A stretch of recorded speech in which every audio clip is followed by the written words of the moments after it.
What up, what up, what up, everybody? It's the morning, and I'm coming to you from my ITC Fit Universal Love channel. If you can see over here, we got Missy Moo, my cat, and today I'm standing, kind of kneeling, because I want to talk to you about some health-related information. As it relates to eating, I'm just going to speak from my own personal experience with my health. I'm not a nutritionist, but if you want more information, definitely seek out a registered dietitian or nutritionist. Opening disclaimer. So, what I'm going to talk to you about today is eating for chakra alignment and balance. In one of my previous videos, which you will find in the little section up top, I kind of alluded to it. So, what does that mean exactly? Well, we have 7 chakras, and think about the colors of the rainbow, right? So we have our root chakra, which is red. It's our base. And ironically, because we're in Aries season and we're in this new moon today, it's April 5th, Aries is the root chakra color. It's that red, that fire energy.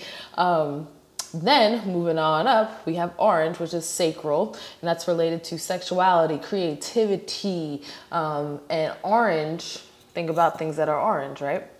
Moving on up, we got our solar plexus, which is that power center, that diamond core.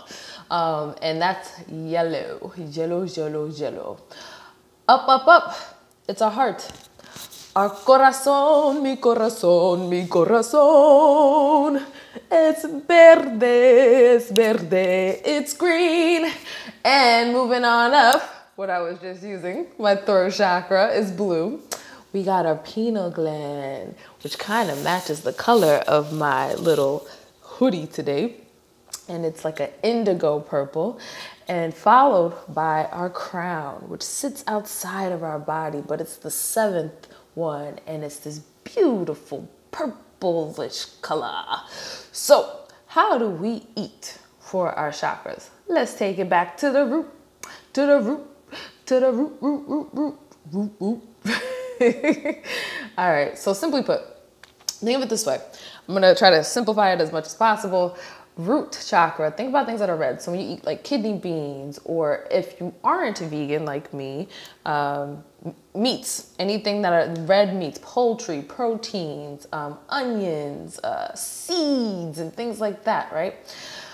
Going up to the top, we have our sacral chakra. So we're talking more liquids. It's that emotional center, that sensitivity. So what I usually do, I eat a lot of sweet potato, and I live in Florida, so a lot of oranges, which is nice. I usually go based off of what I feel my body needs, and I'm pretty in tune with my system. So if I feel like any tension or uncomfortability between my chakra, my root, or my sacrum, or even in my heart, like if I get a tightness or nervousness in my chest, I'll eat something green, or I'll do something, or I'll get moving, and it usually clears it right up. Talk about yellow. I have a banana like every single day. Sometimes I have 2, 3 if I'm working out like crazy. So I tend to go pineapples and bananas for my solar plexus area. But other things that are yellow, which is really cool, and I'm looking at it, the grains, right? So if you have like natural grains, like I also have hemp seeds that I use a lot, flax seeds, things like that. Good for the solar plexus. I usually put them in my oatmeal in the morning. All right, so the heart chakra, pretty easy, pretty fun. It's all your vegetables for the most part. If it's green, if it's mean and green, spinach, kale, broccoli, edamame. I love me some edamame.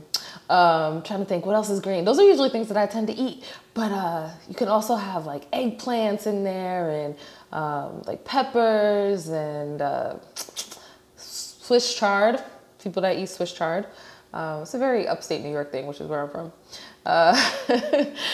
Moving on up. So throat chakra, right? We got a lot of different fruits up in there, blueberries, anything that is the color blue, blue, blue, blue.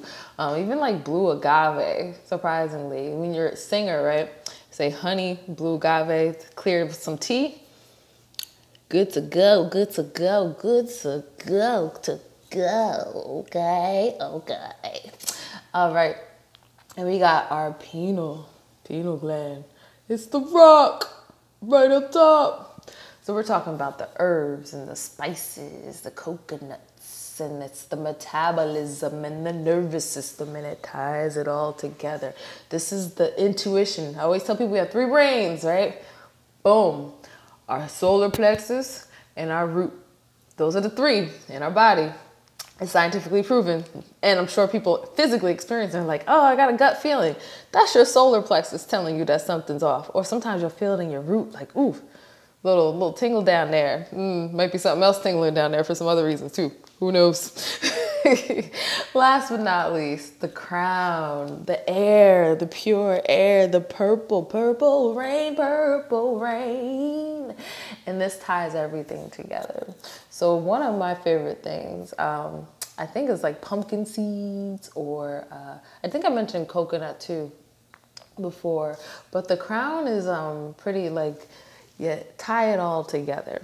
Now, one thing I'm going to talk about in extension to just doing this random video on chakra alignment is meditation and how it ties in. So one of the techniques that I actually do, in addition to making sure I eat something red, I eat something orange, I eat something yellow, green, blue, purple every single day, is I also picture in meditation that I'm actually activating those centers while I'm meditating. So she sneezes a lot. She's known as Sneezy Bubbles. So like with my root chakra, if I'm anchoring myself and I'm picturing my root center, my sacral area, just anchoring down into the earth, and I'm picturing the color red when I'm meditating, and I move on up and I act like I'm activating this sacral area, and I just picture orange, or I see like the color orange as I'm closing my eyes and I'm visualizing. And then I move on up to my solar plexus, and it's the same thing. I visualize that I'm just lighting these centers up as I move from the bottom to the top. And then you can also, once you go past that, and there's like over 144,000, I believe, chakras. But the general principles tend to focus on 7 main ones, but there's many different ones. So when you meditate, if you're just getting started, don't know how to do it, just learning about this stuff, this is a good technique that you can use to help activate your chakra alignment. So yeah, picture from your heart. Everything that you ever desire always comes from your heart. And the creative ability always comes from that sacral orange, and that power, the power to move forward and make decisions and get things going. That's that yellow solar plexus area. Using your voice, speaking your mind, speaking your truth. If you're not using this authentically, if you're not speaking your truth and living in who you really are, you're always going to find that you might get sore throats. Can I get a amen? You might get a lot of sore throats if you find that you are not speaking your truth and using that throat chakra. And same thing with the activation of the pineal gland. When you do it, it almost feels like when you're kids and somebody puts their finger right here, but they're not touching you. It's the exact same feeling, but the more you do it, you can just like turn it on and off as you need to. It's the same exact feeling, but nobody's touching you. You're just doing it yourself. It's amazing. Definitely recommend trying it. Followed by the crown. So usually at the base of the skull is where you'll find that activation. It's like a slight tingly sensation, almost like somebody's like rubbing your head, but nobody's touching you. And it's coming from your own energy field within your body. It's the most amazing thing. So not only do I eat for my chakras, but I meditate on my chakras. I do other different variations of meditation depending on what the energies are going on and things like that. But if you're just getting started, this was one of the things that I did to get started with getting more in tune and more accustomed to the sensations in my body, in addition to like studying up on it and reading about it and what each chakra means and how it relates to the different zodiac signs too. Going on a little bit of a tangent, but I'm a Virgo sun, I'm a Leo moon, and I'm a Sagittarius rising. I have other things in my astrological chart, but usually those are the 3 things that most people focus on. And sapphire is my birthstone. That blue sapphire, I'm even wearing my grandmother's sapphire ring, that blue is that throat chakra. So there's astrological ties to the different chakras as well. I'm going to cut this short. My timer's running low, but sending love, light, and blessings, and I hope this resonates with you. If you like this video, please like, subscribe, hit me with the DMs, give me a heart, and say I love you, universal love. Have a good day, people, and happy Aries new moon, new beginnings. Write your goals down. Make